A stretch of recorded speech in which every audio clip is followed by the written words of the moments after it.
नाज़रीन ख़बराबाद पहुचाईंदासीं। हिंगोरजा वासी नौजवान फैसलाबाद में रोड हादसे में फौत थी वियो आहे। अफ़सोस सां ख़बराबाद पहुचायूं पिया। हिंगोरजा वासी नौजवान फैसलाबाद में रोड हादसे में हयाती विञाए वेठो आहे। तफ़सील मालूम कयूं था। बिलावल सस्तो टेलीफोन लाइन ते मौजूद आहे। जी बिलावल, कहिड़ा तफ़सील आहिनि, आगाह कजो।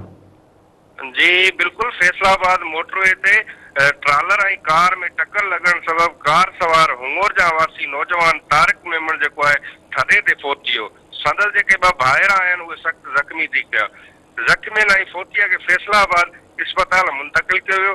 हीउ हादसो जेको आहे फैसलाबाद मोटरवे ते पेश आयो। जेके मुल्तान खां इस्लामाबाद वञी रहिया हुया त ट्रालर ऐं कार जो ज़ोरदार टक्कर थी पियो, जंहिंजे नतीजे में कार सवार नौजवान तारिक मेमण जेको आहे थधे ते पहुती वियो, जॾहिं त संदसि ॿ भाइर जेके आहे रहमान मेमण, आमिर मेमण सख़्तु ज़ख़्मी थी पिया, जिन खे फैसलाबाद इस्पताल मुंतक़िल कयो वियो।